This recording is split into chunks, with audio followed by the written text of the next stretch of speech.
It takes special grace, no pun intended, to raise differently abled children.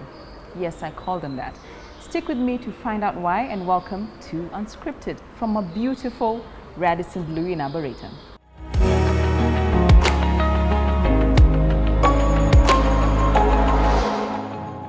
Hi everyone, my name is Martin Kilavi.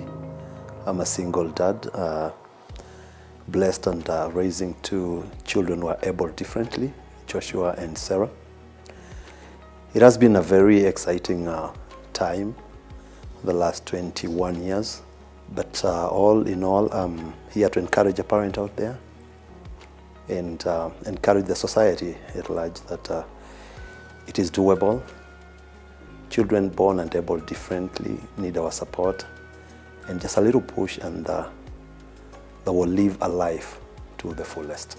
And I'm happy to share with you, to encourage you and to inspire you.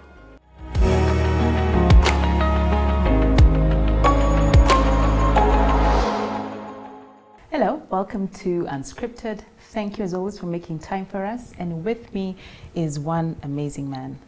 Martin. Yes. Karibu. Asante sana. You told me we've been trying to do this for some time. We were meant to have done this a while ago. Yeah, but finally here we go. Finally, here we are. Here we are. So I've already said your name, but please do introduce yourself and why you're here today. Thank you for having me. My name is Martin. Okay. Daniel Kilavi.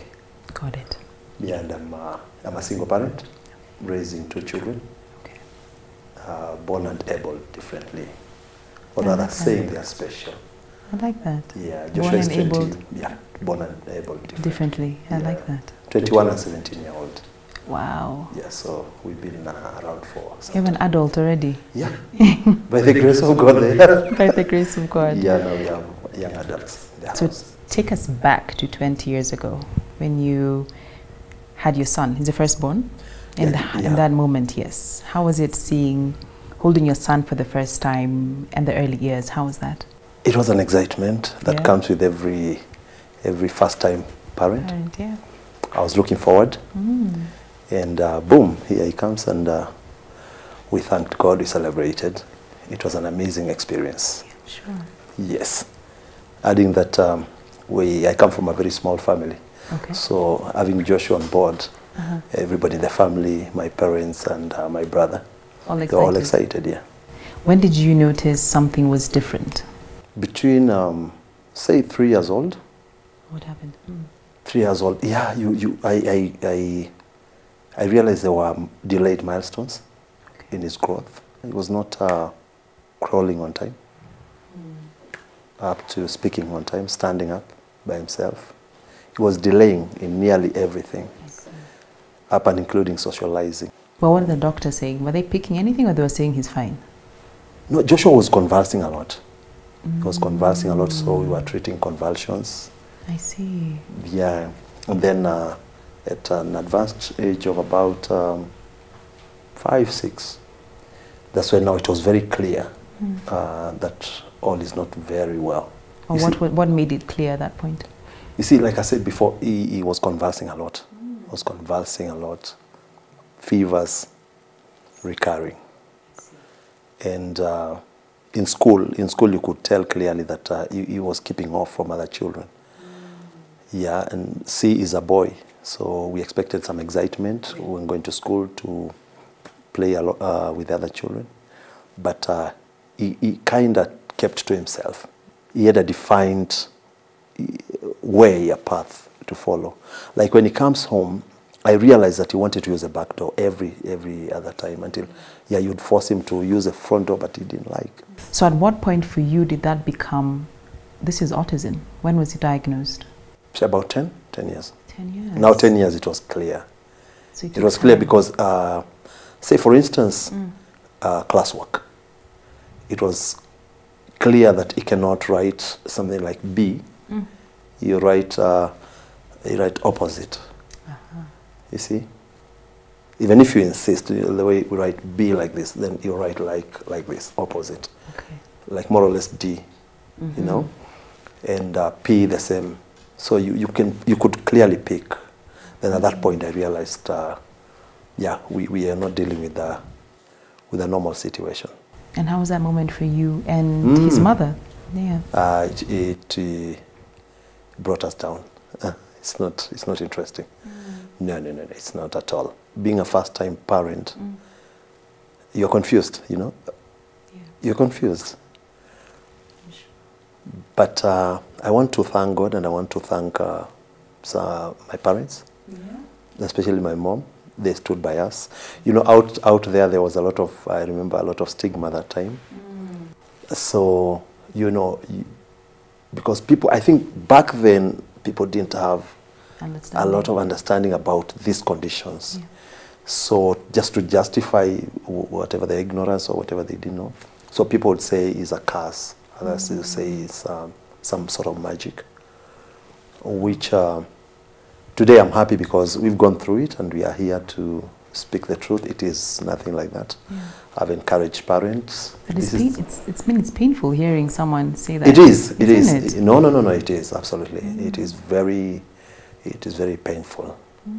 It's very painful, and especially when Sarah came. You know, Sarah. Yeah, the sister came after about 6-7 years, and then the something played. Before even Sarah came, were you, because of that first experience, were you both nervous or scared to have another child, or were you didn't think it would ever happen again? We thought it would never happen again. We thought it would never happen, but it happened. Imagine. It happened, and but this time we were wiser. I was wiser this time round because I had seen how Joshua went through. So I picked it again from Sarah. Oh, you saw it earlier? Yeah, I saw it earlier. Yeah, I spotted it earlier. And then we sought address from the doctor. And but how was it still coming to terms with your second born? How was that? Did you just accept? Was it an easy acceptance, or how was that journey to accepting?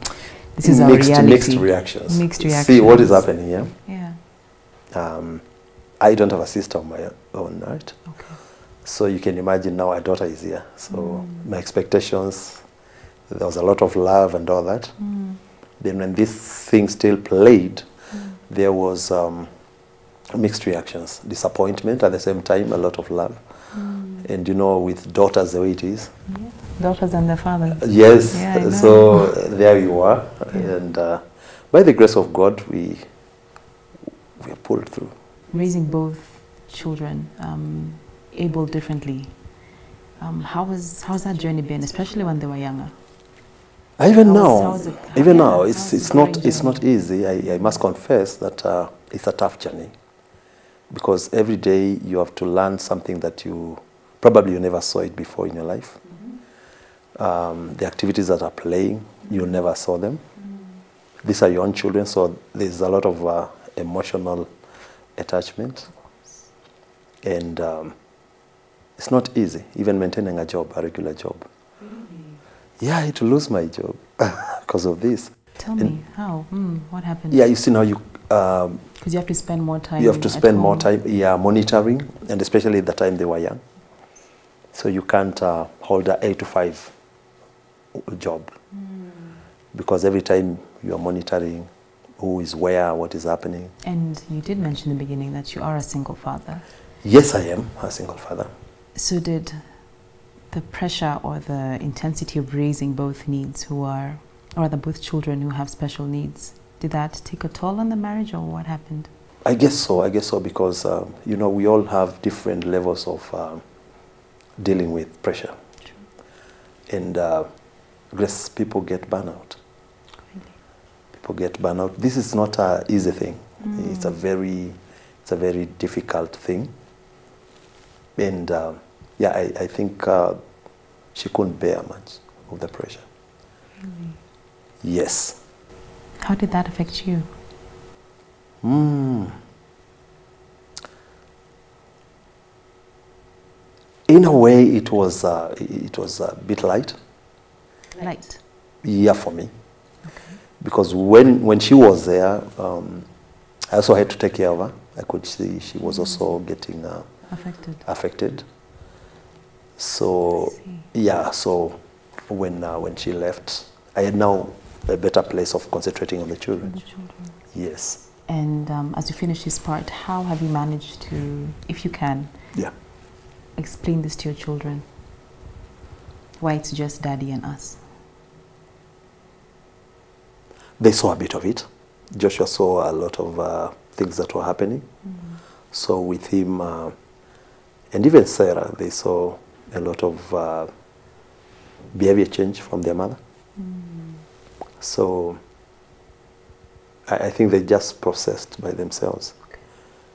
But kidogo, we got talking in the house and reassuring the children that it is well. And initially they got to see her. So it went like this, and then until now it died off completely. Yeah, because maybe she didn't have a lot of attachment with them, you see, from the beginning. So you see, it was a bit easy for them to survive after the breakup. That's tough. I need to digest that. Let's take a break. We'll be right back. Welcome back. I think I've digested. I'm not sure. It's a lot. Yes. You have a special grace, Martin. I mean, that's a lot. You do.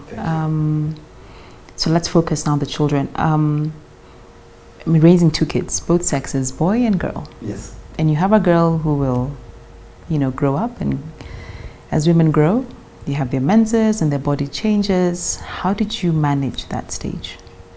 I've said this before. I don't mind repeating. Okay. First, before we go there, this whole business about parenting able differently children is an activity that is very stressing. Okay. And I need to bring out that clearly for the other parent to maybe to get help, because it is stressing financially. You know, we are put in a place where our children cannot access the kawaida schools. So we are forced to take our children to special schools, which is very expensive in time, and even their diet and their medication, and the medication is daily. So it takes us some special grace for one to raise special kids. So how is a day like? Or how has been a day like for you, Martin? I guess when they were young and now they're grown. Yeah, with Sarah, it came with a lot of complications because she's a girl child, and I'm there alone. So the first time it got complicated is when she got her menses the first day. And I remember this was on a Sunday. Okay. We were in the house alone, the 2 of us. That time Joshua was in boarding school. There's a nice boarding school that takes care of such children. That's nice. Where my children have gone to, and it's one of the best schools, Kitengela International. It's very nice. So Joshua was in boarding school, so I was at home with Sarah. And it was on a Sunday morning, so we were getting ready to go to church. And I called her from her room to go to the bathroom and get ready, take a bath. Then she delayed, which was not a norm. You know, Sarah is vibrant. And she's a bit fast. She's faster than Joshua. Joshua has 3 conditions: autism, schizophrenia, and dyslexia. Really? Yes, he's my hero. He is. He's my hero. The other day he made for us, he fried an egg, and he's still fighting 3 conditions. So he's my hero. And then what does Sarah have? Sarah has autism and dyslexia. At least she doesn't have schizophrenia. But at least she's very fast. So I called her out of her room, and she delayed, which was not a usual thing for her. So I went to check on her, and when I opened the door, I could see she was a little worried. She didn't look happy. Sarah is a very happy girl. And when I inquired, she told me there's a nail on her bed. A nail on her bed? Yeah. Okay. There's a nail on her bed, and I asked why. Yeah, why? And she said, it pricked me here. So let me see. And I saw stains. Of course, I had to inspect the bed, see where is that nail. So I didn't see the nail. And then closer observation, I realized, yeah. You knew what it was? Yes. I think I was more than confused. I'm sure. That was the hardest day in my life. I didn't know where to start from. I didn't know what to tell her. Nothing. So I froze.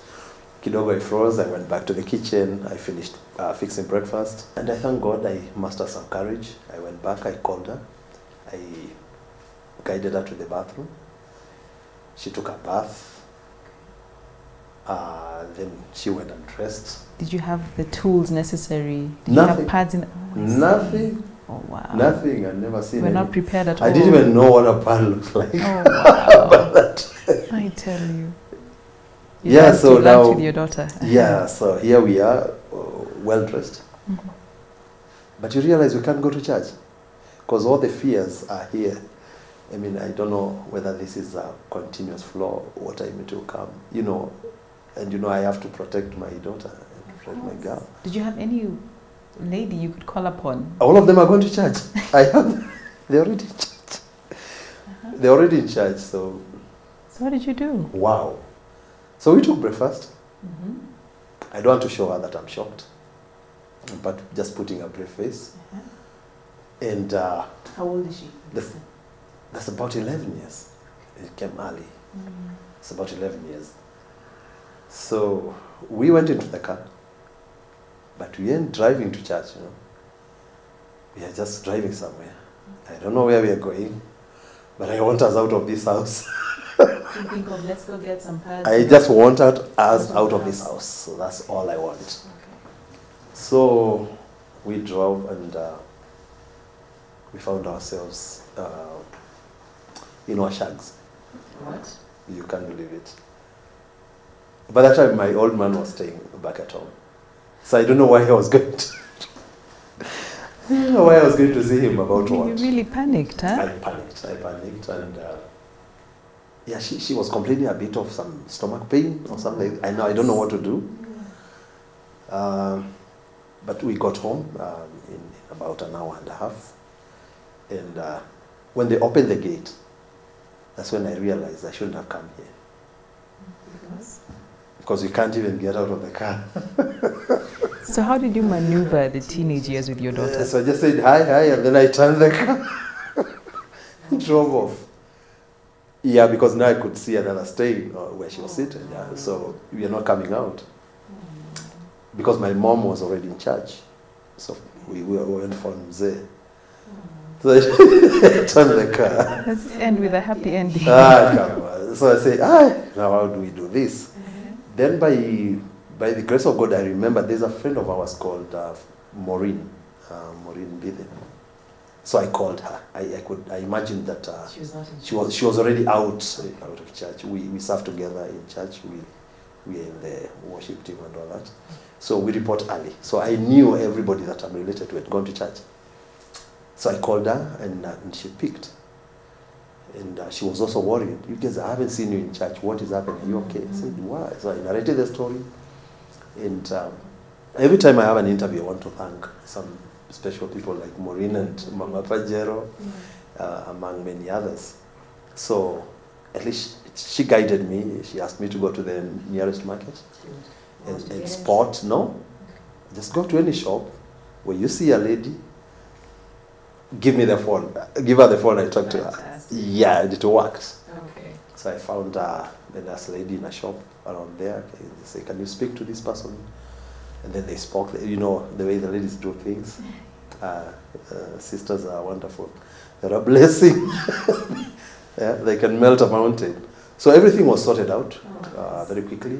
Of course, I was following instructions. After you do this, drive straight and come home. Bring her home. So I took her home and I started learning from... You learned on the job. That's what parenthood is. Yeah. No, today I'm okay. Now you're fine. I'm good. Now you're an expert. Changing pads every other day. Oh. And again, now I don't have to do it because Sarah's grown. Okay. Sarah's grown. I think I can boast and say now we are almost 4 months. No need for help. Oh, really? Yeah, I don't even notice. The mother's gone, another one has come. Oh, wow. She doesn't even... Yeah, we are good. How was it like? You mentioned your son, autism, dyslexia, and schizo. Yeah. What were, if you can remember, what has been the hardest? Did he have any episodes that were difficult? What has been the hardest for you to? The hardest is, in my case, is schizo. Yeah, I can imagine.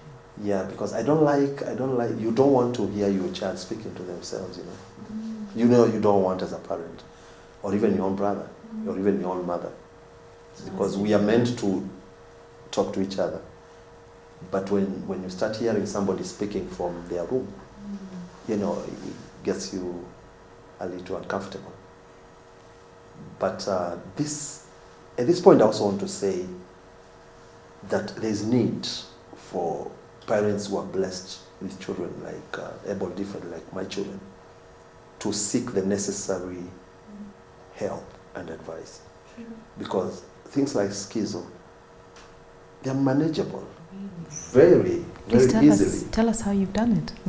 Yeah, there's a drug, but you have to go to the hospital. Of course. The practitioners examine and prescribe. But it's only 3 shillings. Really? Imagine, it's only 3 shillings. Oh, wow. Yeah, and then you give the child And they're fine? Yeah. Really? Yeah.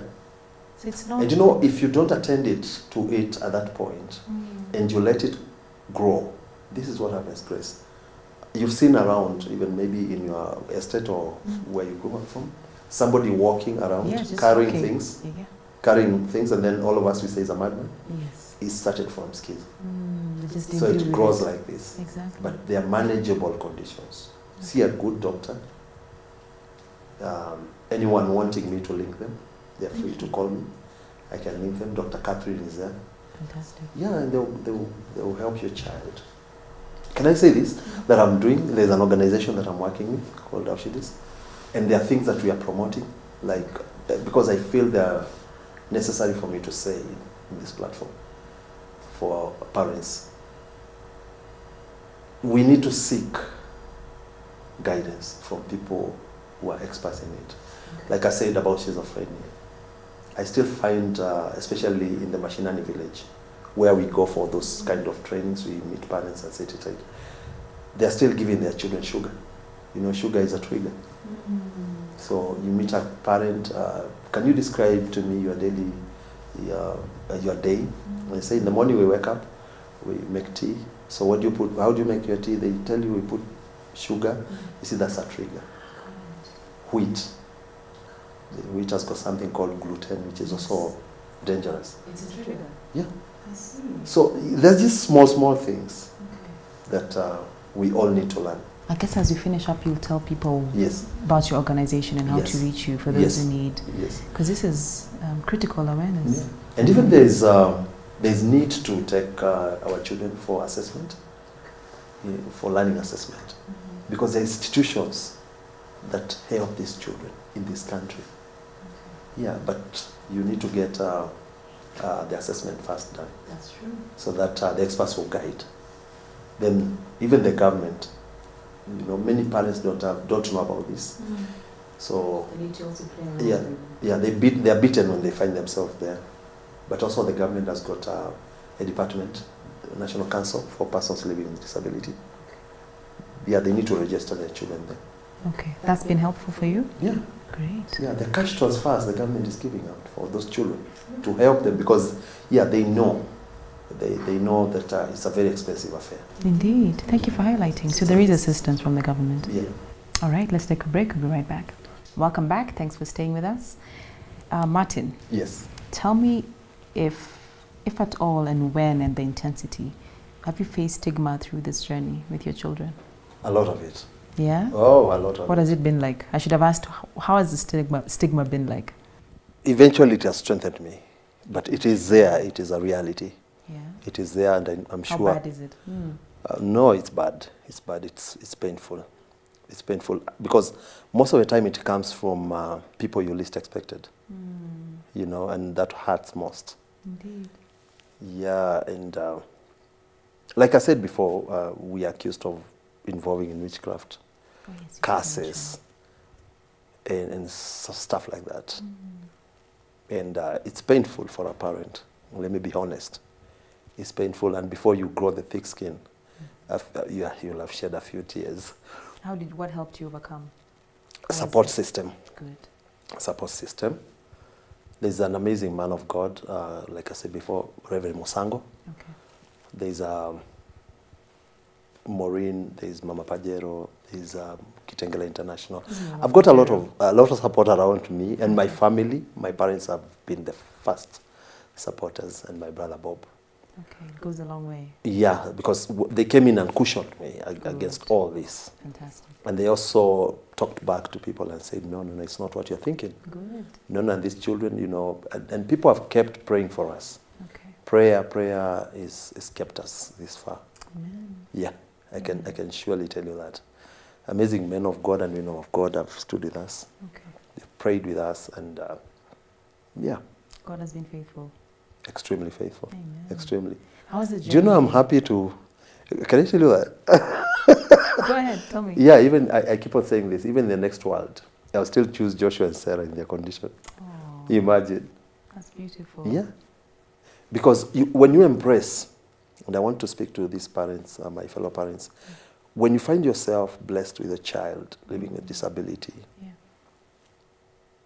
the first thing, embrace that child. Yeah. Embrace your son and your daughter the way they came. Okay? It will be easy for you as a parent and for the child. True. If you try to block it, it will crush the two of you.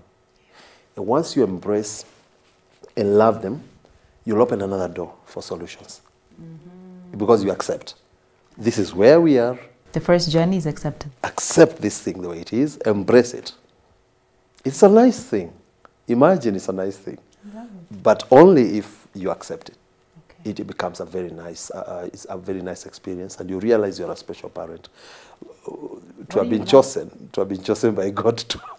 God has trusted you with this vulnerable. Imagine. What are you loving most about it? About this. Or most grateful for?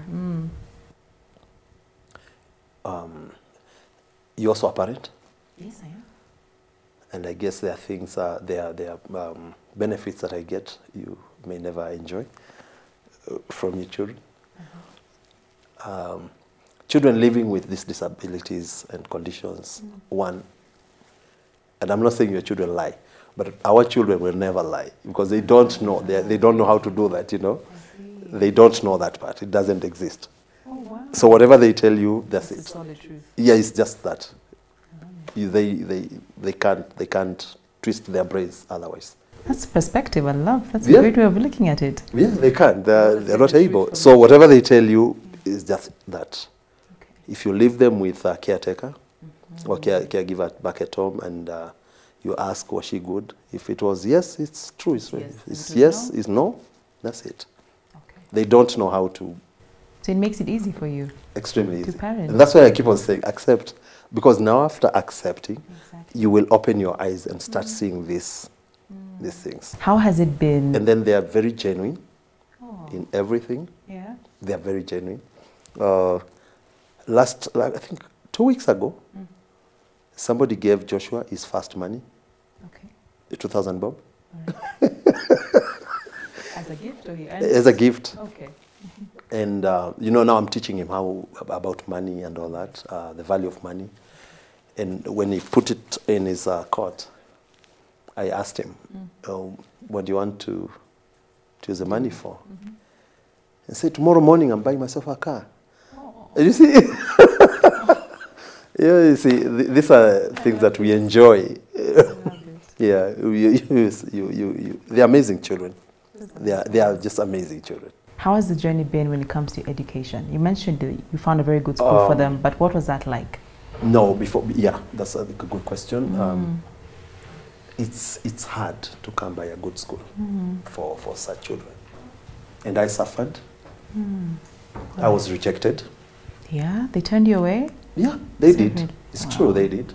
Several schools, because of their mean score when it comes to national exams. I see. They are worried, They're worried that this child will will not affect perform. The other children, so the mean score come down, and maybe they will be out of market. No. Oh yeah, that's true. That's true. And some of them will tell you on your face, just the way it is. Wow. We can't have him. Your child is not good for our school. That's pretty much what they're saying. Yeah. Okay, fine, it hurts. But again, it opens my mind again. And now, even in whatever I'm doing, I'm campaigning for integration. Oh, fantastic. That's what I'm campaigning, and I'm going to schools. Like Kitengela International, they agreed to take my children. Okay. And my children have gone to that school up to year 11. Okay. Today, again, Cheshire Girls, you know Cheshire Girls in Limuru? Under CDSK. Right. That's another amazing organization.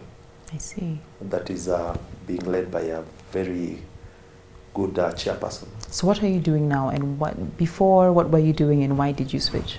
I'm a trained aircraft technician. Look at that. So so I've worked with the national carrier, okay, among many other airlines. Nice. But when I found myself where I am, I had to drop all that, concentrate on raising the children, and out of it I found passion. Now I'm doing social work. Imagine. Yeah, out of my experience now. You're helping others. I'm helping other people. Okay. Yeah, who have found themselves in this. What is the organization called? My organization is called Aushidis. Aushidis. Aushidis We need Trust. to. Okay, they can find it online. Yeah, they can find it online. It's Aushidis is AU for autism, SCHI for schizophrenia, and DYS for dyslexia. So we are focusing on children able differently, and our main focus is on autism, schizophrenia, and dyslexia. But we also offer our help to the other disabilities. So what have you done with the organization, and what have been your findings or your experience so far? I'm concentrating on villages. I see. Villages. They need awareness. Yeah, creating awareness, advocating for the rights of these children. Good job. See, and I'm talking from a point of experience. See, the other day I told you Joshua made for us an egg. Yes. And I forgot to bring a muffin. Sarah also knitted for me. Wow. So the point here is, if we believe in these children, give them an opportunity. And that's what we are doing at Aushidis. Okay. Give them an opportunity to get skills. Education is not about getting A's and, these children can learn how to do things with their hands and participate economically. Good. Because see, the model that I'm using, and I'm thinking if we empower them, just like Moses in the Bible, he was asked, what do you have that I can use? And he said, I'm holding this rod. Stick in my hand, yeah. Yes, and God used it, right? Yep. So if we impart skill in these What children, they have in their hands, yep. yes, and this child can at least, they can even put a label. You see, now it's easy for us to go to any manufacturer and convince them, giving them an opportunity to stick the labels on your products. You see, so the society at large needs to look at it that way. Indeed. Yeah, because these children are here with us. Let's embrace them and also let them thrive. Yes, and integrate. Them in the society, in the churches, in schools, whatever places, in the estates. Exactly. As your children play, ask them, do you know of a child who is living in special needs? Make them your friend. That's step one. Yeah, make them your friend. Encourage your children to go to the park with these children and mix with them, kick the ball with them and stuff like that, swimming with them. Okay. Sarah is swimming, and she was taught from Kitengela by the other girls. Fantastic. She's swimming very well. Tell me more about the other skills. I know they each have their own unique skills. Keyboard. Yeah, Joshua is a keyboardist. Wow. He's a keyboardist. And he just had the interest, or did you? Yeah, from the word go. I see. From the word go, though I'm pushing him to get another skill. Which one? I want him to do food production. Food production? Yeah, food production. I see. And by the grace of God, he started already. Okay. Why so? I feel it's something from, I tested him from home. You see, you have to look at your child and see what else can he do, so that we build on it. So I could see the way he is and his interest in the kitchen. So I encouraged him. You spotted something. Yes. Okay. And the last one, this year after COVID, schools opened. My church has a school, so they also gave him internship. Oh, good. So he's been going there every morning. I see. They have attached him to the kitchen. Okay. Yeah, because God willing, in the next week or so, Yes. he's joining college. How do you feel as a parent, despite all that they've gone through, seeing them thrive? I'm a winner. You're a winner. I'm a winner. You are a winner. I'm a winner. Yeah, it's very exciting. Though it's been a very tough journey. But when you see the fruits, the results, it motivates me a lot, inspires me a lot. It does. Yeah, and I've come to realize that I have a lot to give to the world. What inspires you to share your story here today? And what can you tell someone at home, like you mentioned, when you have differently able children, embrace them. Yeah. The first step is just to embrace them. Accept. Accept. Accept. Embrace. Embrace.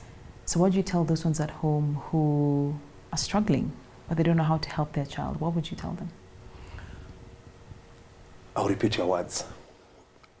Before I get to talk to any parent, let them first accept that child. It's a gift from God. God knows why. We are only caretakers. That's true. Once you accept, then you have accepted God's hand in it.